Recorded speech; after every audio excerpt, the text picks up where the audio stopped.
Hello, welcome back to the podcast. My name is Eric. We've got Christian here. Hello.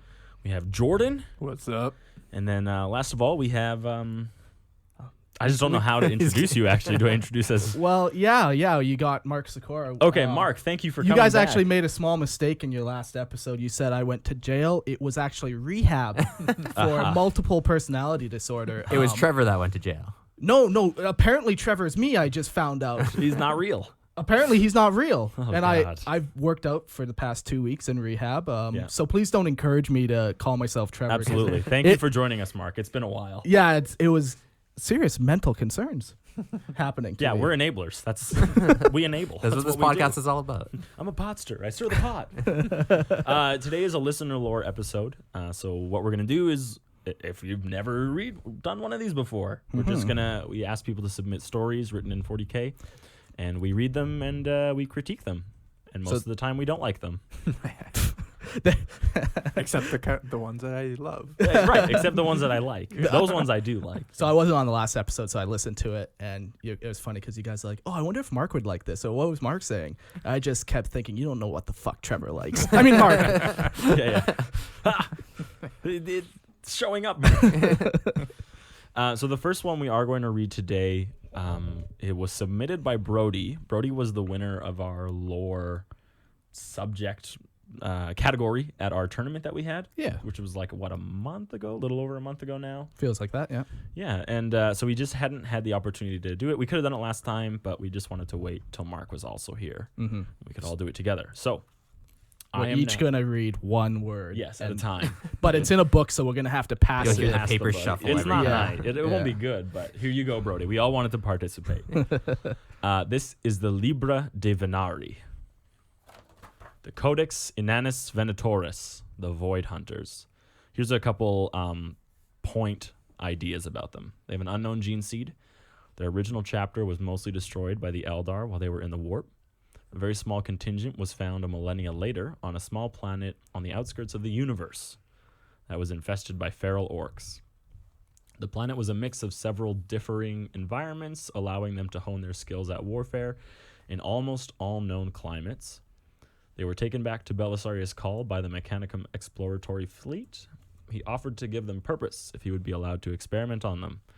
Most agreed, and were experimented on to see if the original Space Marines could be changed into Primaris Marines. After all experiments and rehabilitation was done, they were put into the cryopods and reawakened with Reboot Gilliman's return. Some of these Marines are standard Marines who refused to allow Call to experiment on them, giving this chapter a diverse range of personnel. They were given the task of defending parts of the Imperium from Xenos incursions, while the rest of the Imperium worked to defeat Chaos. Since their demise at the hand of the Eldar and battling the orcs on the planet they were stranded on, they became extremely violent towards Xenos species. Specialists in stealth and hunting their prey so that the full force of their might shall be unleashed upon them, they stalk the void to stop all Xenos who come in their path.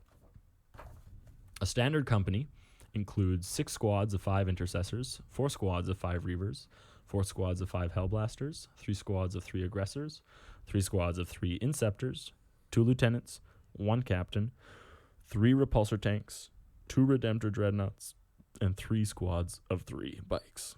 It's got that laid out nice in the book. Standard company. So I wonder so all his companies are the same? Yeah.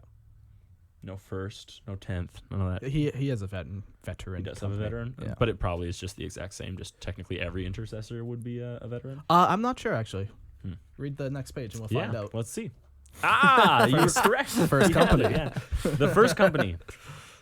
6 squads of 5 intercessors, 4 squads of 5 reavers, 4 squads of 5 hellblasters, 3 squads of 3 aggressors, 3 squads of 3 inceptors, 2 lieutenants, a chapter master, an honor guard, 3 repulsor tanks, 2 redemptor dreadnoughts, and 2 squads of 3 bikes. Now, the honor guard are ancient Marines with specialized war gear and armor, mostly highly modified aggressor and inceptor armor. And the first company also has the ability to call upon multiple dreadnoughts, modified for the original Space Marines of the chapter. And then read the standard company again. Just so I can compare. All over again? Go back and listen to it, Mark.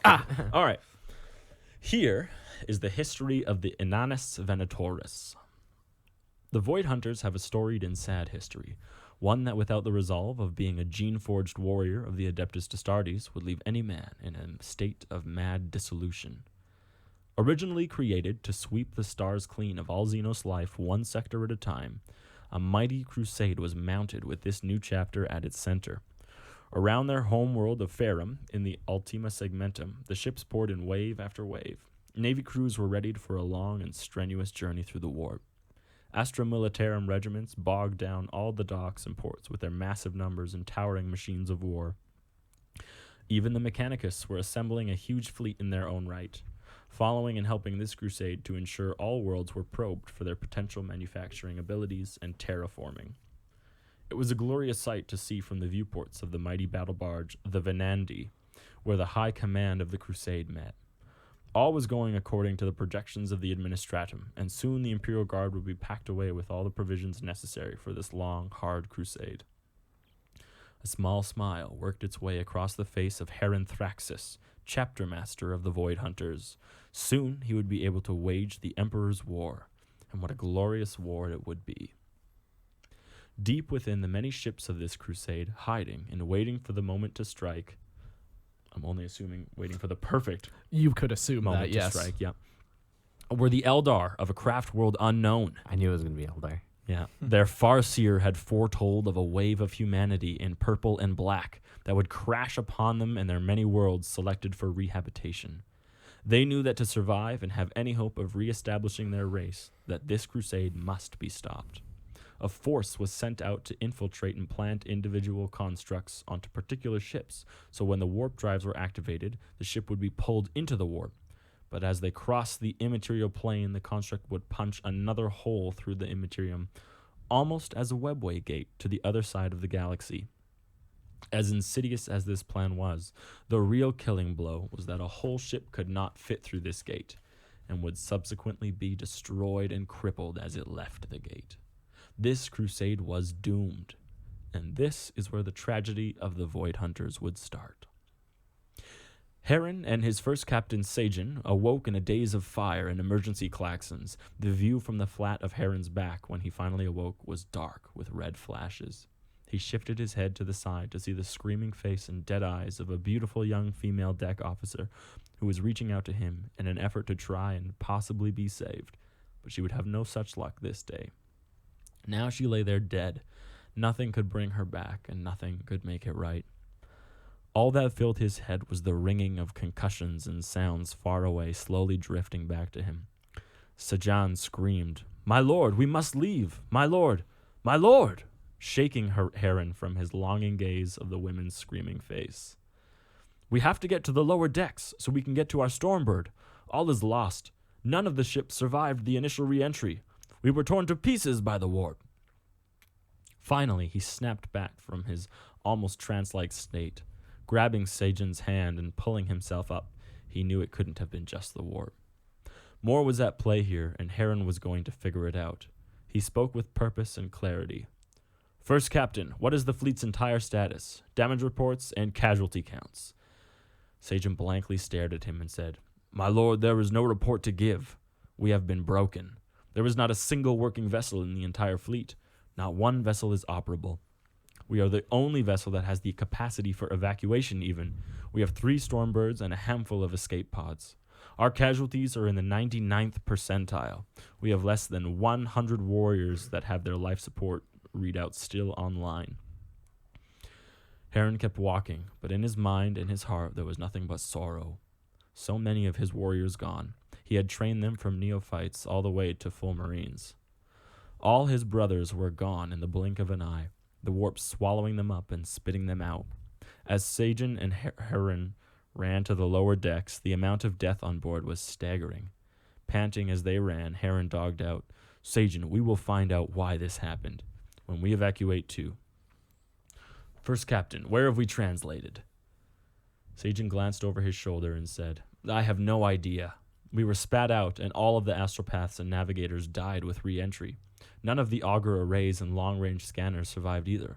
All I know is that there is a planetoid that has oxygen levels sufficient for life. I don't even know the segmentum we are in." Upon this news, Rynn knew that the coming journey would be a hard one, and that he would have to call upon all of his skills in order to save as many men as possible. Their lives were in his hands. At the Stormbirds, Battle Brother Icarus was loading equipment and injured personnel that could be saved. The others that were too far gone had been given the Emperor's peace by the apothecaries, and gene seed taken. It had been a blur from the time he felt the warp drives activate to the warning klaxons and earth-shattering concussions of ship death that happened afterwards felt like seconds. He was in the hangar, and all had been destroyed except for 3 Stormbirds and some escape pods. Maybe 60 Battle Brothers had made it here, and half of those were in enough reasonably shape to be called battle-ready. A squad of scouts came running into the hangar. The lead scout came up to Icarus. "Where do you want us, Brother Secundus?" Icarus looked around and realized not a single sergeant was there. He was the most highly ranked member of the chapter at this moment. "I want you and your men over there helping the humans with those crates. We don't know what we will encounter, and we need supplies." The squad leader curtly nodded. "As you order, brother." The sensation of being in charge overwhelmed Icarus and had a severe case of doubt brewing in his mind. That is, until he saw Chapter Master Thraxus and his first Captain Sagen burst into the hangar. They strode up to Icarus and demanded a status report. Icarus was awestruck that anyone from the bridge survived. It was a miracle. He snapped back into reality and started giving his report. "We have saved as many brothers as possible, and humans as well. Many that came here were given the Emperor's peace as they were too far gone. I am sorry, Chapter Master. We have also started to get as many supplies as possible onto the Stormbirds. I have mapped out a plan to send the humans in the escape pods, each with a brother to help them when they land. The Stormbirds will retrieve them after we have landed and unloaded." Again, Icarus was beside himself as the Chapter Master spoke to him. "Brother Icarus, you have displayed yourself admirably and have shown that you are a true leader. I commend you on all that you have done. I believe Captain Sagen will be in need of a new sergeant. As of right now, you are acting first company sergeant. Now, let's get off this shit before we get caught in the planet's gravity well."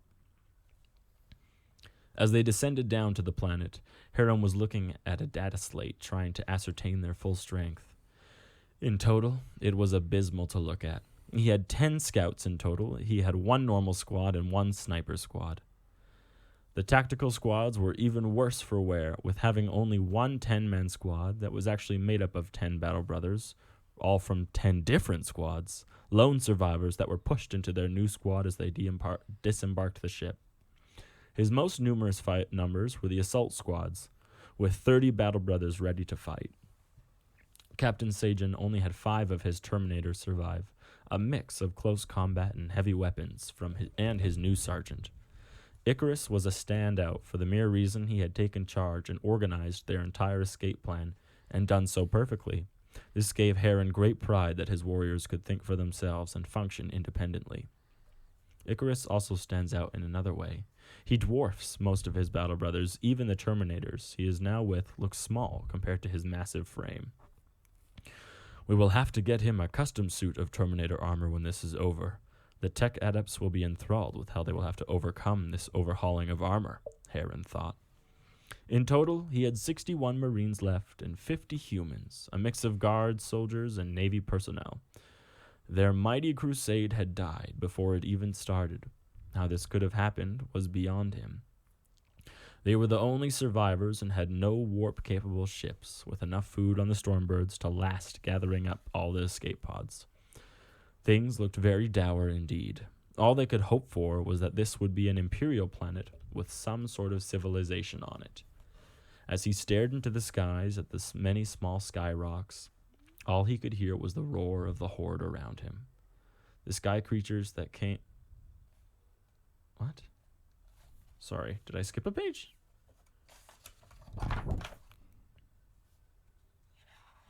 Okay, I didn't. The codex is incomplete. No, okay. Sorry, I'm going to read the last sentence and keep going. Things looked very dour indeed. All they could hope for was that this would be an imperial planet with some sort of civilization on it. And then break. Next scene. As he stared into the skies at the many small sky rocks, all he could hear was the roar of the horde around him. The sky creatures that came out of the Star Rock lay at his feet, and the large one was on its knees in front of him, barely alive. He could not understand the large warrior, and it could not understand him. But both of them understood battle, and both understood who won as he lifted his axe to the warrior's throat. He liked the warrior. He had given him a great fight, like any he had before. He would keep this one's head. Hopefully the other Star Rocks had warriors like this. As he picked up the now severed head, Grogskull lifted his great bone axe and gave the order that his horde had been waiting for. Whoa!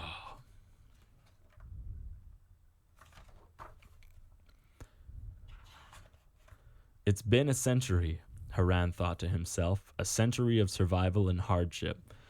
My Marines and I have tried to hold on to ourselves as noble warriors, but when you have to cast off all tradition and nobility in order to survive and outlast the greenskins, that is when you become less than your ideals.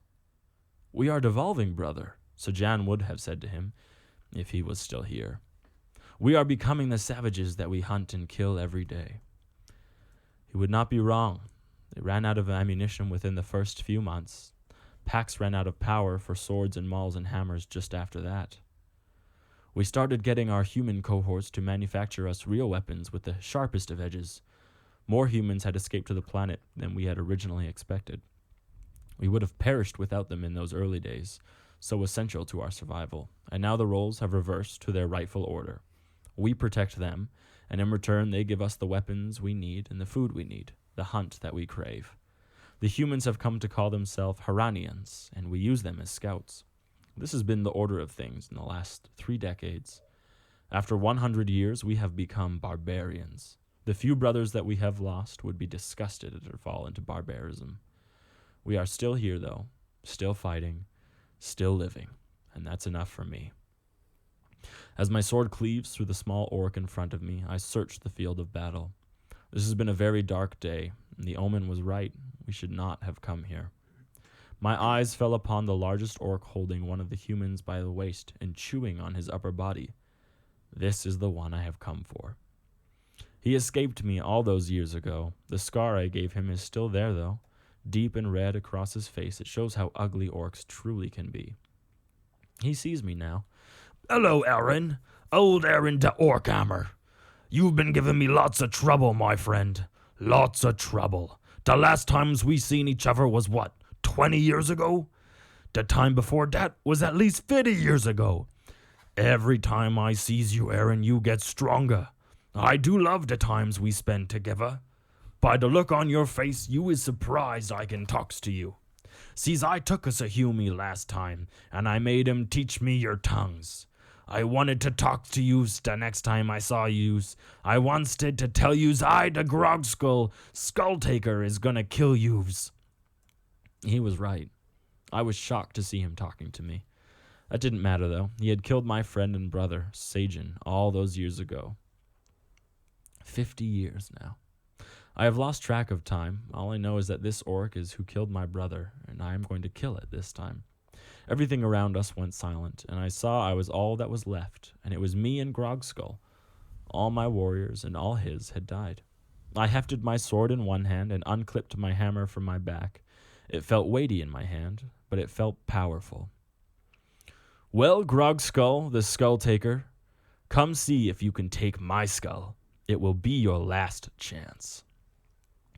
As I said this, I shifted my feet. Grogskull tossed the half-eaten human warrior to the side and charged me with his massive cleavers that were attached to his arms, raised to slice me in half. He was 3 steps away when I did something he wasn't expected. I threw my hammer and my sword to the sides and ducked underneath of him. I tackled him around the waist and plowed his head into the earth. Grogskull looked up at me with surprise as I pinned his arms to the side with my feet. I want you to know something. I will beat your head in so there will be no skull to take. I proceeded to hammer my fists into the orc's mouth, all the while bellowing, This is for Sajan! My fists are pounding away then, right, then left, then right, then left. All I can feel the world is this. I fueled myself with a blood rage so deep that I found myself waking from a trance-like state. covered in deep red-black blood, kneeling beside the corpse of a massive orc with a pile of meat and blood where its head should be. I realize that the sun is going down, and the last thing I remember, it was midday. How the mighty have fallen. I sit in my great chair of bone. Orc skulls decorate the throne, and the furs I have collected over the last years are around me. I wait for the newly come people we saw walking from the distance. My warriors surround me with their leather armor pulled tight and their shields and swords at the ready. Their dark eyes and the green tattoos contrast with each other. They are somehow more Astartes now than we ever were before. We have come full circle back to our origins. The sword and the shield, the tattoos of remembrance for brothers fallen, for other earned. The Hastam wear the heaviest of tattoos. They are the honored. How few are still here. Maybe 20 of the hunters are still battle-ready. The honor guards before me are my chosen few, the Hastam, my spears. Wherever I thrust them, my enemies die. Good that my enemies are few now. We would not last another full scale assault. I hear the gasps of my people outside as the figures approach. I stand up out of my chair as the door to my great hall opens. I am shocked, speechless in a way. Before me stands a cohort of Skitari, bathed in their blue robes and smelling of precious oils and metals that I have not smelled in almost a millennia. The Emperor protects, is what I say to the Skitari ranger in the front of this cohort. He looks at me with as much surprise as a rock would. You are Astartes of the Emperor's creation.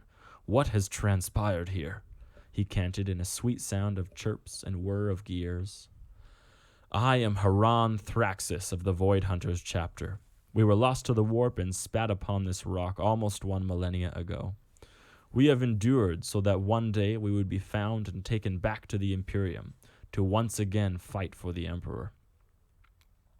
After a few moments of silence, the ranger looked at me again and said the sweetest words I had ever heard. We are an exploratory mission of Forge World Ferrum 6. We will take you back to our ship, the Omnissiah's will, to speak with our Dominus. With great pleasure, I look at my warriors and then at the ranger again. We will come. Let us gather our tools of war. We will meet you outside the city gates. We are going home. That's it. Cool. That was pretty good. I liked it. So that was set.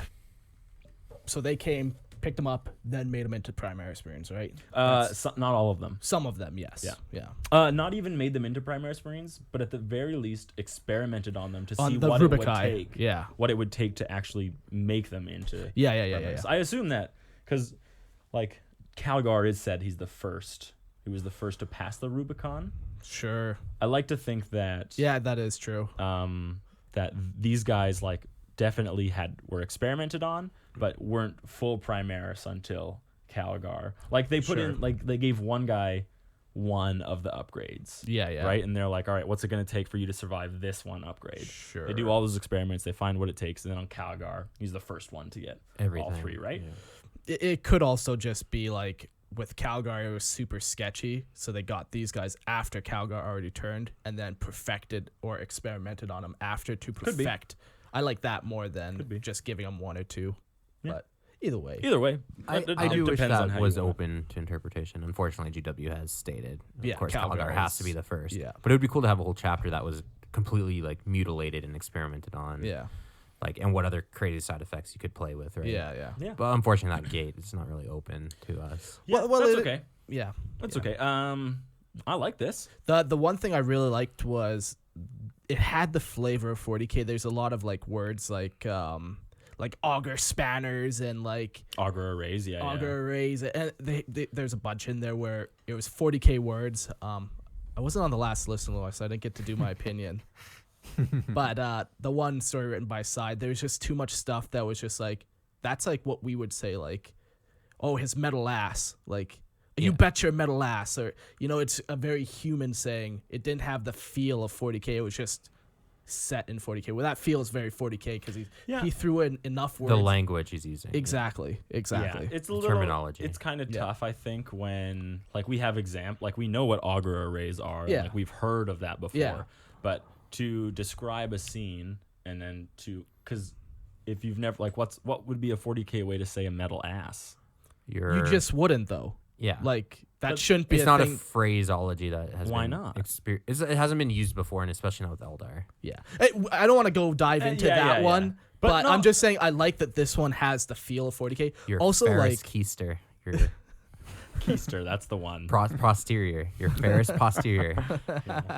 Your gluteus maximus. There you go. There's some 40K Latin. exactly.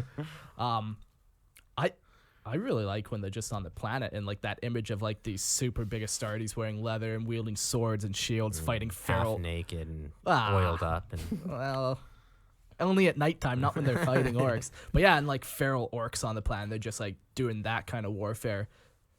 I really like that. I wish you made a couple models like that, Brodie. I was going to ask, actually, on that note of models. Yeah. He talks about specialized aggressors.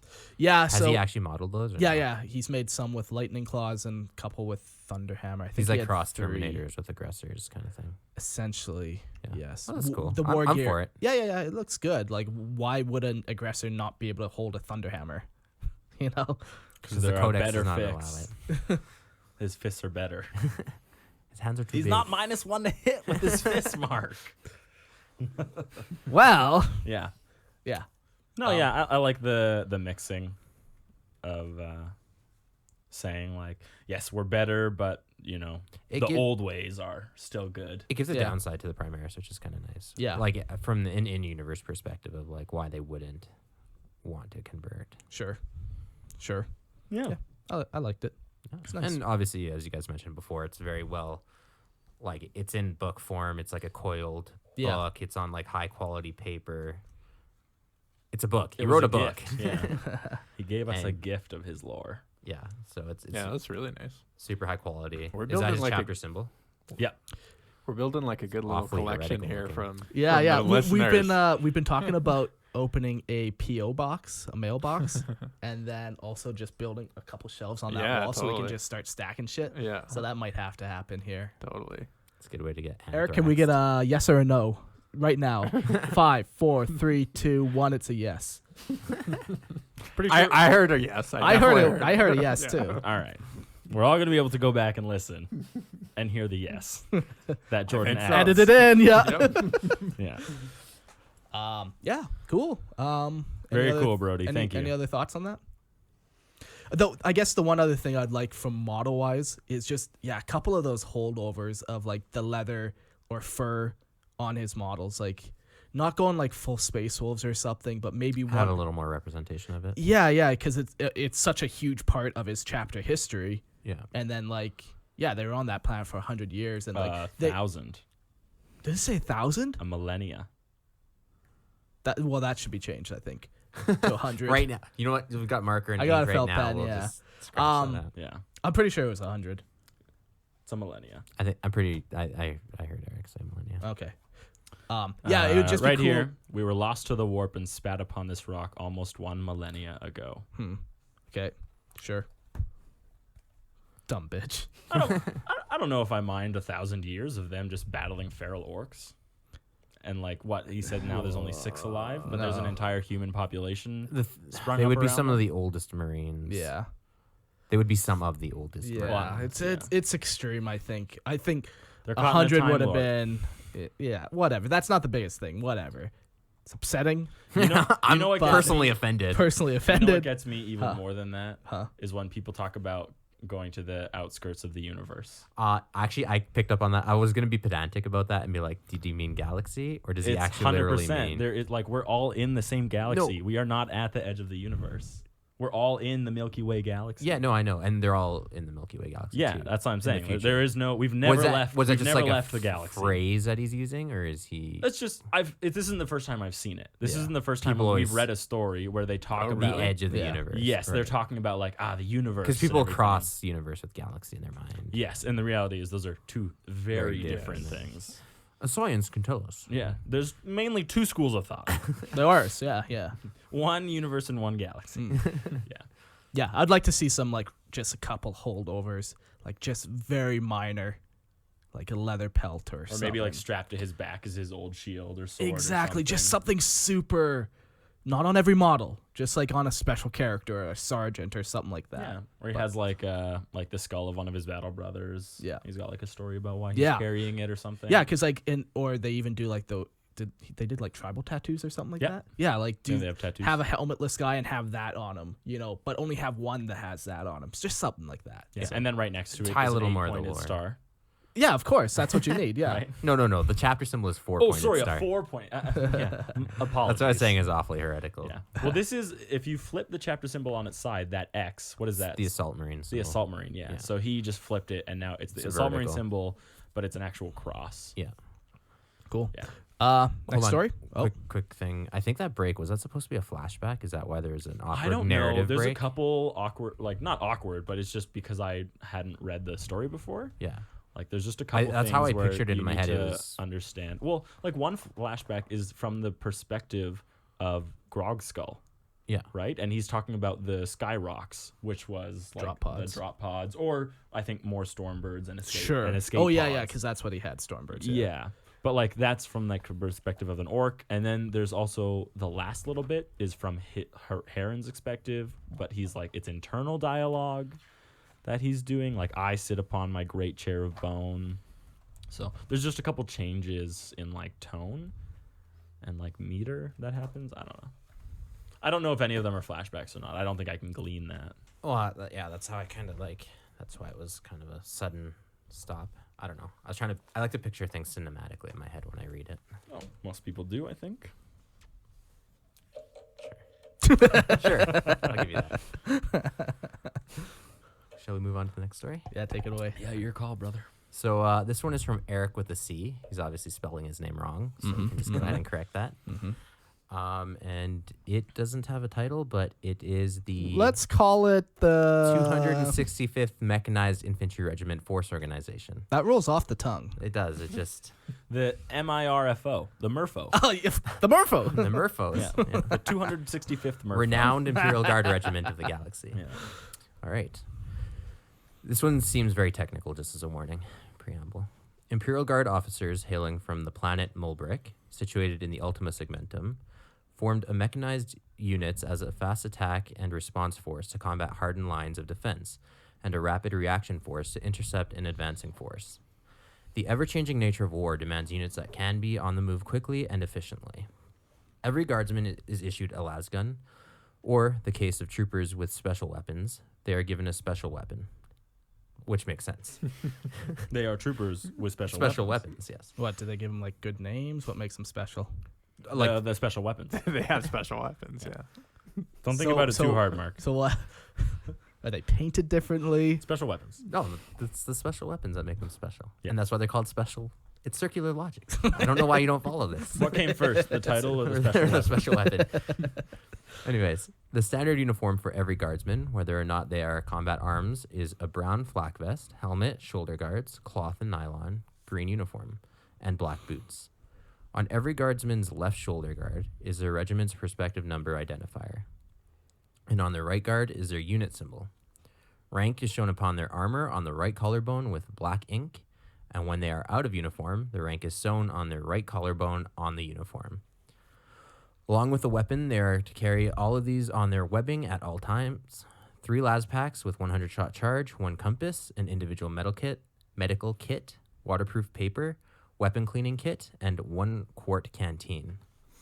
Along with these items, guardsmen also are given a field pack to store mission essential equipment, including a 3-liter water bladder to refill canteens, hygiene and sewing kit, ration boxes, poncho to offer concealment for a fighting position, waterproof blanket, and a wet weather top that can go over a fully armored guardsman.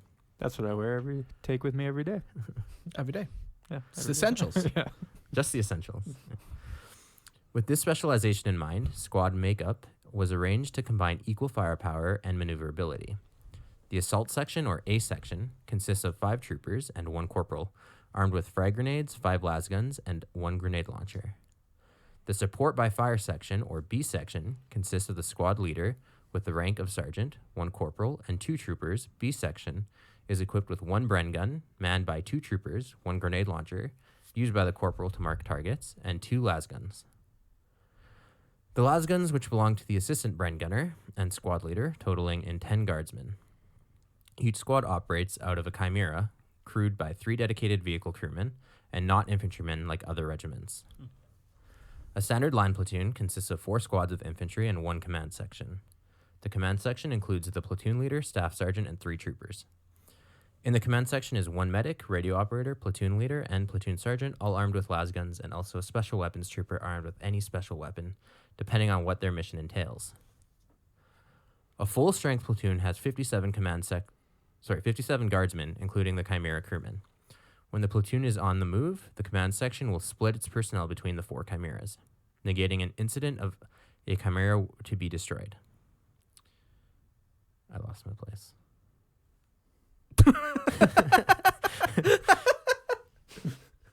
I marked it for you there. You were reading. I know. Did you blink? It's yeah. Do you have it? Are you back? When the platoon is on the move, the command section will split its personnel between the 4 chimeras, negating the incident. If a chimera were to be destroyed, the platoon will still be operable. There you go. There are 3 line platoons in each company. The headquarters platoon holds the company's administrative, communication, supply, and heavy weapons duties. Heavy weapons assigned to the headquarters platoon include a squad of 3 60mm mortars, 3 rocket launcher teams, 2 autocannons, and 1 heavy bolter. Before a mission, the platoon commander is expected to distribute each weapon team accordingly to the 3 platoons. Guardsmen entrusted with supply duties are expected to keep track of all the company's supply needs, including ammunition, food, fuel, and everything else it would need to operate. When a resupply is needed, the platoon commander will send a report to the regimental quartermaster, who will then send the requested supplies on their own trucks. The job of the communications expert is to upkeep all the company's radios and keep in contact with battalion or other units.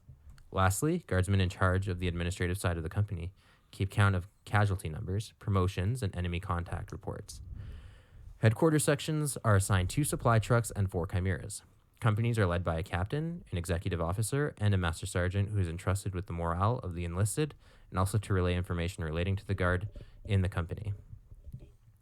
These platoons have a total of 30 guardsmen. In total, a full-strength infantry company will have 213 guardsmen in total. In support of an infantry battalion is an anti-tank company consisting of 3 platoons of las cannons with security personnel and a platoon of heavy mortars.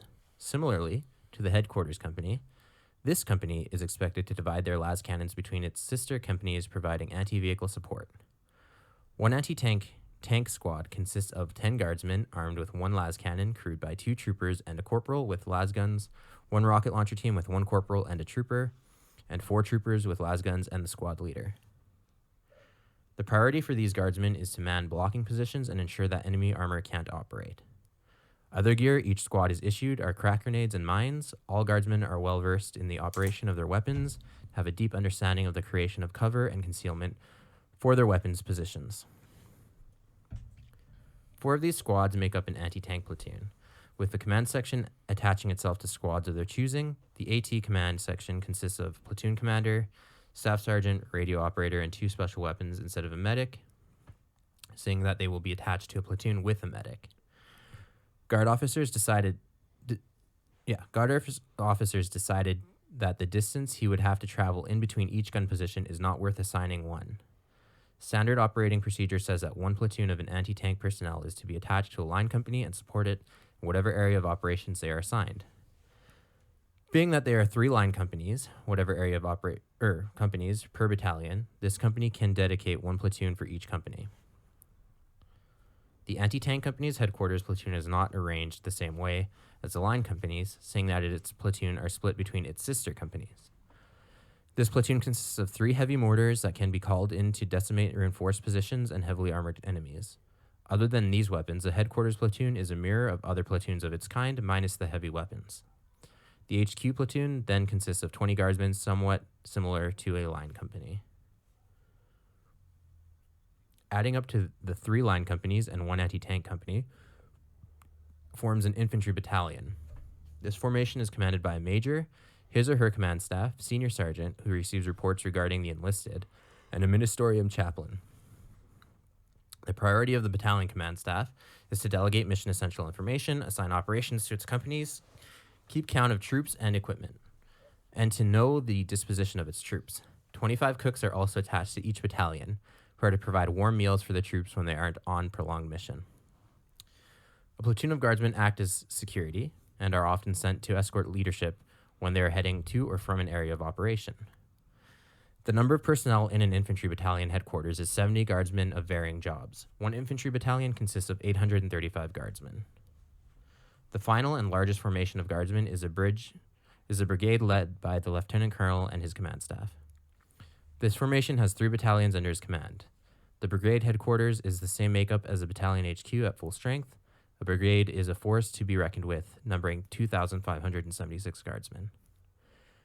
3 infantry brigades make up the combat arms of a regiment, with a vast amount of supporting units essential to the regiment's success. These units include military police, quartermaster supply specialists, combat engineers, anti-aircraft operators, signal specialists, medical units, and recon troops. A fully combat effective mechanized infantry regiment has 11,278 personnel. Words of praise have reached our ears about the combat effectiveness of our men and women we send to the stars in service of our Imperium and our Holy Emperor. Our mission has been the same since our world's inception and will stay the same until our bones are but dust. The end. Reads like the book of Deuteronomy. It's a lot to unpack. Actually, I will say, obviously it was like light on the narrative part, but I think if someone is like designing a chapter or a lore around their army, you should almost have like an encyclopedia-like section that kind of breaks down the that does show this is exactly Yeah, what, like, this is how they standard issue kit operate, for yeah. how it would be. Yeah. Like imagine someone who has no idea how chapters or battalions or brigades or whatever operate. Yeah. How would you give them every single piece of information they need? Yeah. Right? Yeah. I think this would be better translated into a graph with just like, a bullet point beside like special things, but So whoever wrote this, I think either His name is Eric, first Right. of all. with the C. whoever he is, I think he comes either from a military background or is like very invested in military stuff. Because even He must. the language he uses though is Yeah. actually very like someone who has served probably would only use that kind of language. I'm just Sure. saying. Sure. It just makes sense, Yeah. and he's very like. No one else is thinking about the cooks of their military, right? Yeah, Unless yeah. you're actually been Yeah, there and, 25 cooks. Yeah. So Yeah. He either has a background in this or he is very interested in it from an outsider Yeah. perspective. Gun nut. That he's like, he's what? He's a gun nut, and he's like, it's tactical stuff. Oh, Sure, just but like history, right? Like he knows how Yes. units work and regiments actually work in battalions. So, or- okay, so there's squads. Is that the smallest grouping? yeah, I'm Okay. assuming this guy's American because like in Canada we use sections, but So a squad is the smallest grouping of people, and then you get a couple well, you have fire teams technically are the smallest. I just didn't hear fire teams. I guess they Yeah. do. They call them teams, rocket launcher teams. No, those are 2 people operating the same weapon. Yeah, but fire teams are generally 2 people, Okay, but sure. So they have teams in here. except France who has 3-man fire teams. I'm trying Frenchman, to- you need 3 for every 2 regular men. Yeah, I would call it a fire couple. It was we're an just alternative fire couple. it was a little tough to try and put everything into perspective. Yeah, like Jordan said, it would probably look better in graph form. Mark said that. Just so Oh, you guys are the same to me. Interesting. But yeah, it would look better as like more like a chapter layout kind of Yeah. thing where things are organized into like you can follow the command staff, you can follow, you Exactly. can track Yeah. instead of like in paragraph form. Yeah. And I don't again, hate super the light. idea though. No, Okay. like it's a lot of cool information. Yeah. It's not Do laid I out care in about a it? narrative thing. Yeah. Yeah, it's cool obviously to the person who wrote it because they like I did this for my guard regiment. Oh yeah, too. yeah. I'm, like, I down have it to, for my like, guard too, and for my Imperial Knights, I have the same thing. Yeah, like, like- I like this. down to what every soldier is packing, right? Yeah, but But yeah, it's just a general interest. Like, tell us more about your planet that you're from. Tell us about.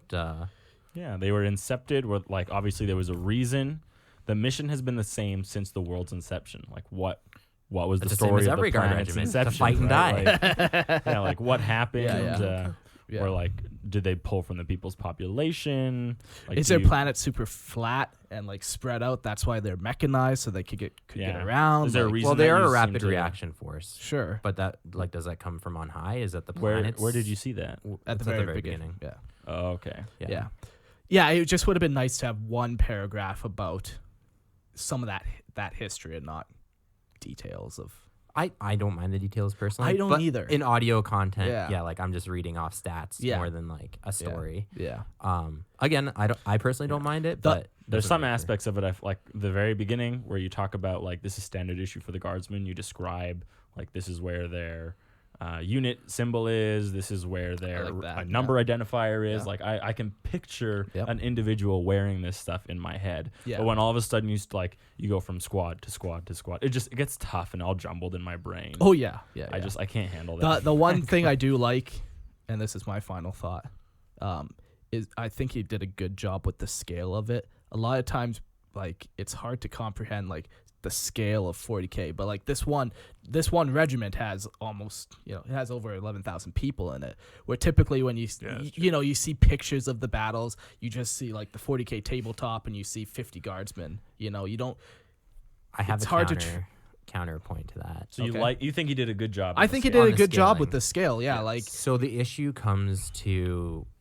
This is based off of like real world numbers. Sure. So there's no way. And the problem with 40K is how often they underestimate the numbers. Yeah. And when you're talking regiments specifically, like, is this the makeup of one whole regiment in 40K terms? Like, this is. Do you remember we had this discussion about what is a regiment to a planet? Like, how many Cadian regiments there are and what they're composed of? So, like, in terms of, like, galactic scale, 11,000 men is nothing. No, maybe but he the has planet fields 30 regiments. Right, but that's my point. Right? Like, we don't know where this sits on that kind of scale. On Sure. This is just the biggest, like, there's no reason to talk about it has this many regiments, and this many regiments form an army, and it has 7 armies on it. Like, there's just no reason to go into it. Yeah, because that would all change. Yeah. Sure, yes. I'm just saying, like, I do like the numbers, and they make more sense than general 40K is usually underballing it. Yeah, Your regiment's like 100 guys. And you're like, and they took a planet. Right, exactly. That doesn't like, make any sense whatsoever. No, but I like that it kind of like this makes sense for that real world grand numbers. Scale. Yeah. But like in 40K, everything's got to be bigger. Or you have to have a ton of these. Oh yeah, like there's nothing wrong with saying there's multiple like like Cadian has like 450 different regiments in there. Right, but we never know how big the regimental sizes are. But even if you were to just say that, and some of those numbers I've heard are tiny. Sure. On okay. The galactic sure. Scale. I'm just saying. It's all bullshit. It's all made up. It's all made up bullshit. So you're just not happy with the level that he did. No. That's all you're saying. I said no. I'm just saying, like Mark's saying, how much sense it makes, and it does make sense again from like a real world perspective. But like, it even makes sense from a 40K perspective. Okay. Because a regiment can be any number you want it to be. Sure, but a regiment of 100 dudes does not make sense in 40K. Well, this one does. Waste Why of not? planetary It resources. also had females, not just dudes in this one too. Oh, I'm sorry. We're the new army. I forgot. There's no reason that you can't say this regiment only has 100 people because it means absolutely nothing. And so I don't understand what you're trying to say, I think. I don't know what I'm trying to say half the time. Okay. All right, Maybe I was just taking a general shot at 40K's numbers. I'm just saying. Should we move on to Liam's? I think we should, yes. Okay. Sorry, I get heated when I'm talking numbers in 40K. And men. And heated men. So this story is by Liam. It's called the Loota Kult or the Cult. I'm not sure. There's 2. I think it's the Loota Kult, and then the first part is about the cult. Oh, I see. Gotcha. It's like broken up. Yeah. Okay. Oh, yeah, I see. Okay. Well, let me just lost myself here. Here we go. All right. The Cult. The Loota Kult is less of a cult than it is a rough alliance of orc warbands, but not a WOG. As the warbands all have their own war bosses and act mostly independently, but will sometimes trade, fight, and work together to acquire more and better loot. This cult is primarily focused on looting anything and everything as a result. Death Skulls make up the larger part, about 25%, of the cult due to their love of looting. However, the cult still has all warbands and orcs from all the other clans. The Bad Moons and Freebooters are the next largest groups, both about 15%, as the Bad Moons focus more on buying and selling their loot to other orcs. They would loot a world for the sake of selling the loot to other orcs. The Freebooters in the cult take their pirate nature one step further than other freebooters, as they see anything and everything as booty to plunder. The remaining clans make up the rest of the cult. The Goths in the cult primarily focus on looting melee weapons and armor or other things to make them with. The Evil Sons focus most on looting vehicles and things they can use to go extra fast, often things like aircraft, which they can use to make buggies. The blood axes of the cult are often found looting with great care in orc standards to keep to keep equipment intact. I'm trying to keep this flowing, as to be used as disguises for commandos, or to trick the enemy into thinking they are a different foe, such as using Eldari weapons and equipment to try and trick Imperium forces. This has varying levels of success, as orcs don't exactly fit in Eldari armor very well. Mm-hmm. That was a long sentence. I was like looking for the end of it, and I was like, okay. I'm running out of breath. The snake bites are unique in the way that they loot, as none of the other clans can loot the things they can. They excel at looting living things such as great beasts. More importantly, enslaving the sentient races. The other clans do this sometimes, but the snakebites do this extremely well, being able to break the will of slaves into fighting for them, such as seeing during the War of the Beast in 554 M32. The Loota Kult warbands will gather in random locations at random times to initiate a great looting, which is it's just a funny word. A great looting. Okay, which is where the war bosses will determine locations with huge amounts of loot that the war bands would not be able to loot alone. These are often mistaken as wogs. The difference between these great lootings and wogs is that all the war bands still act independently, carrying out their own objective, and often competing for prime loot. This often causes Imperium forces to fail as they employ tactics against them, assuming they are a single wog with a single leader. Significant warbands and war bosses. These orc warbands are war bosses are some of the more unique in the cult. There are many more than this that are not really overly significant. Big Wazas, warband of evil sons, believe that they can loot a planet and make it into the biggest and fastest or ship in the galaxy. They have been taking as many ships as possible and crashing them onto the planet and trying to use their engines to make the planet move. This has only moves the planet slightly farther away from the star, causing many weaker orcs to freeze to death. Another really long sentence. Fixing this is a low priority. The Ultra Marorks lead a Robork Gullywog, is a loyalist chapter of Adeptus Astartes. This chapter is hell-bent on hunting down the Pretenders led by Reboot Gilliman on account of them being orc blood axe infiltrators, trying to loot the whole chapter by replacing everyone in the chapter with orcs. I use a Robork Gullywog of the Ultra Morarchs. We come from the big fleshy man on the char. He told us to come here and take all your daka for him. The Robork Gullywog addressing the crowds on arriving at a human colony after crashing his battle barge into the colony's command station. Haven't you ever seen the Mararchs before? We is the biggest and the strongest of all, or the beakies. Upon being questioned about their large appearance by heretic forces posing as Imperium men on an Imperium refueling station.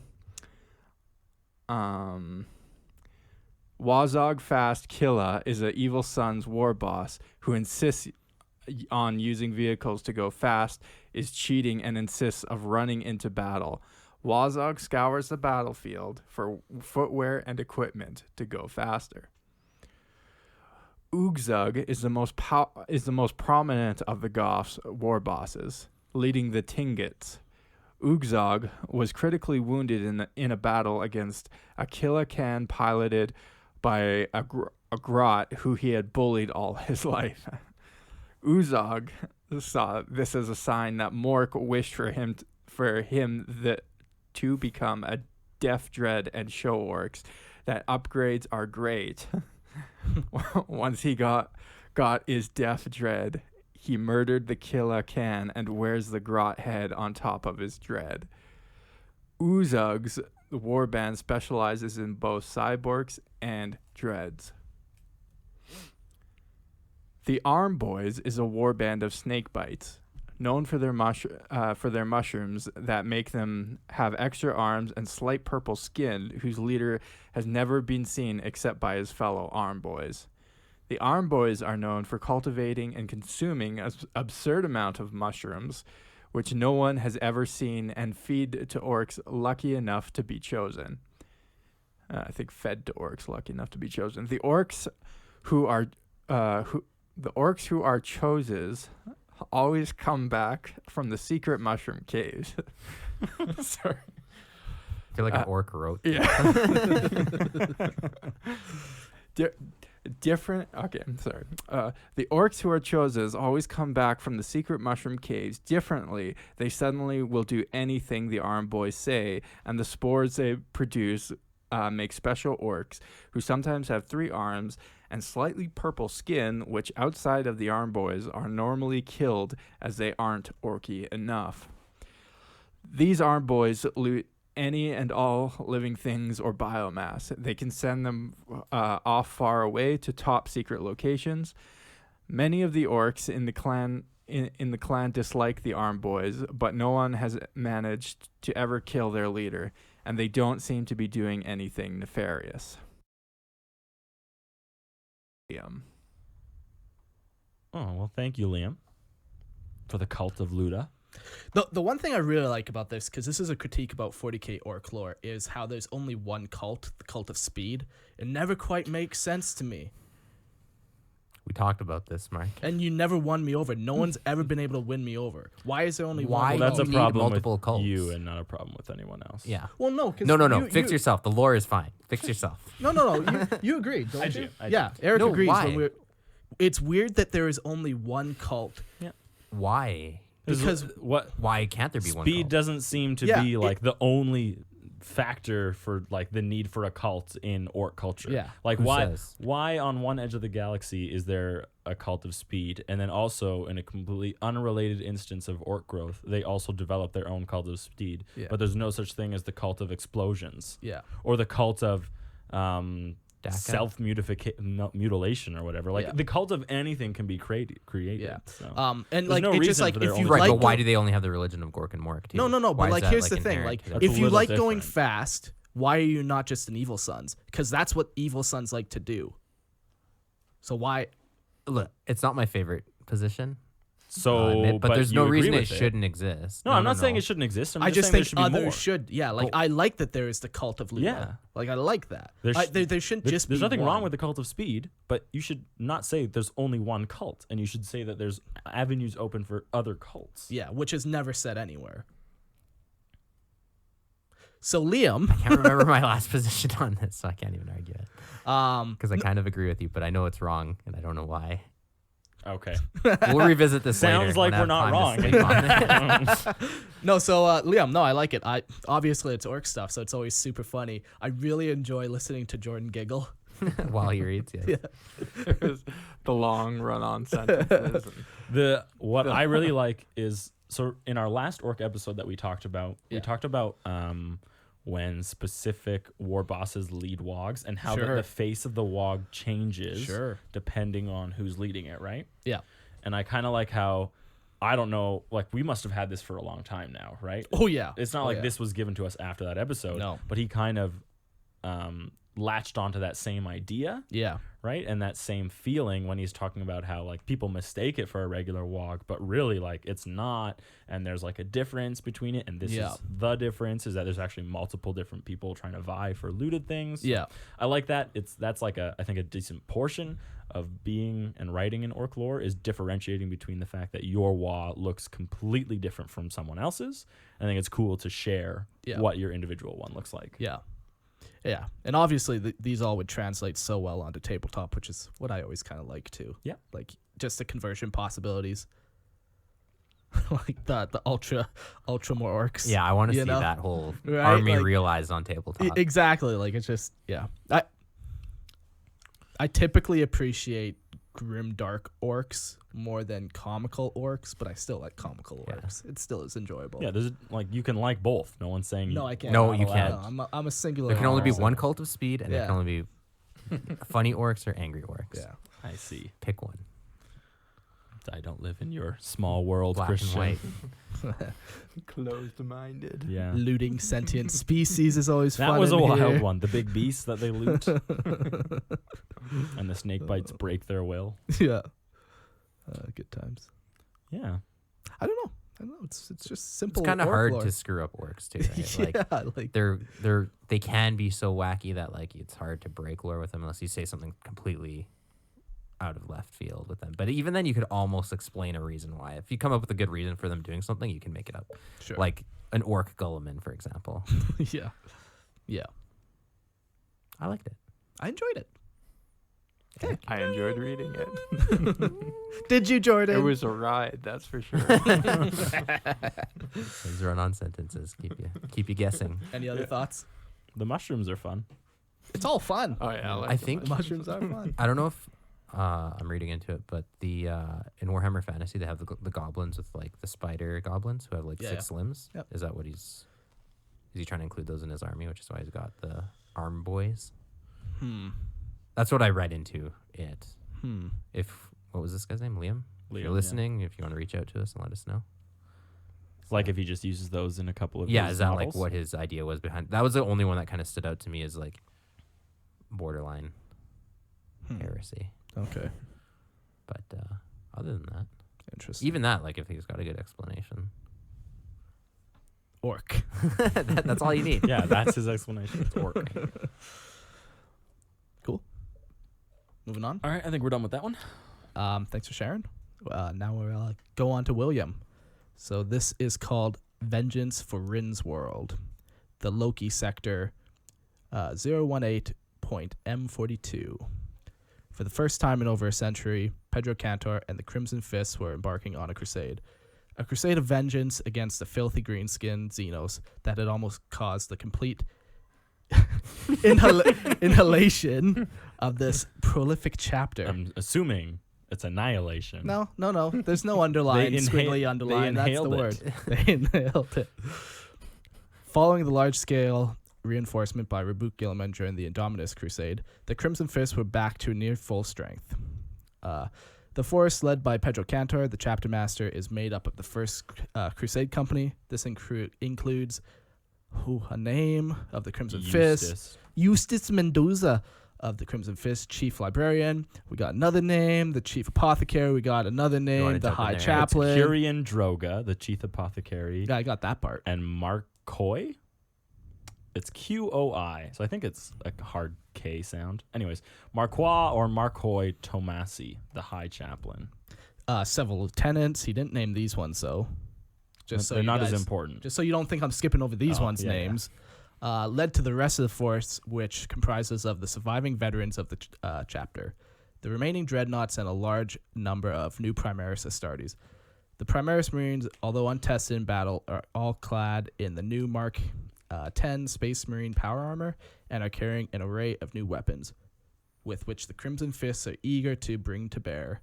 The Crusade Company are abroad, their very own battle barge, Rutulus Tyrannus. Sure. Yeah. This is being escorted by half a dozen cruiser-class vessels and a dozen frigates. The Crimson's Fists... is that intentional? The second founding chapter derived from the old Legion of the Imperial Fist. They have developed a reputation as a steadfast yet clinical fighting force. Often Up against staggering odds, they have always shown great zeal and prevailed where other Astartes might not have.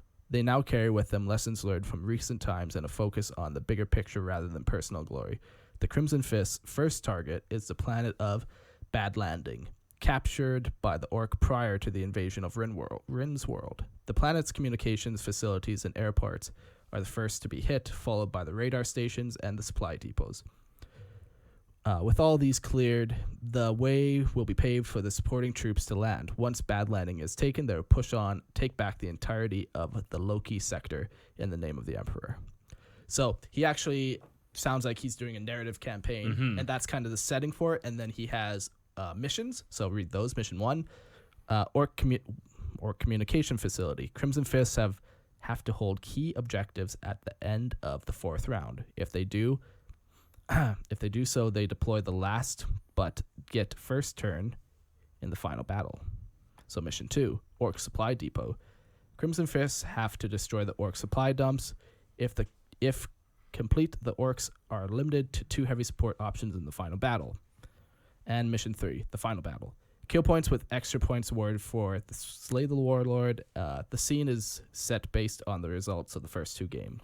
Yeah, so it looks like he probably plays Crimson Fists. Yeah, and he must have a buddy who plays Orcs. Yeah, and they just built this little narrative around 3 games they played. Yeah, William, if you actually ended up playing this, Yeah, who won? yeah, let us know how that It's went. an incomplete story. Yeah. Yeah. No, I kind of like that. Like, I wish our group did this more, where we did a little more narrative campaigns. Yeah, I don't even like playing, but I definitely play narrative Like, campaigns. like this. It doesn't have to be anything crazy, but it just adds that level.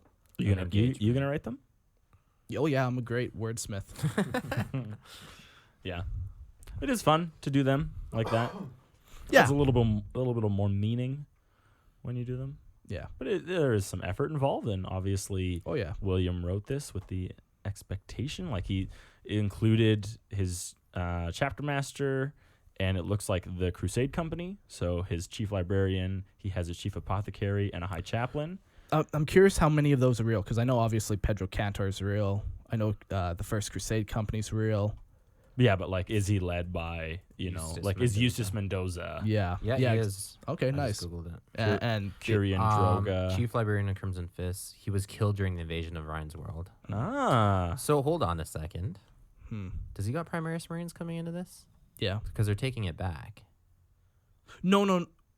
Yeah. Did I misunderstand this? So Because the invasion of The- Ryn's world happened in the past. yeah. 989. And then Reboot Gilliman came and reinforced them, and then since they're full strength again, then they went on a crusade of their own. This is vengeance for Ryn's world. Yeah. Not Right. invasion of Ryn's world. Okay. So this Yeah. would be the second one. Because the Chief Librarian is dead as of 989 M41. Yeah. Okay. So before the Primaris are brought into the... Uh-oh.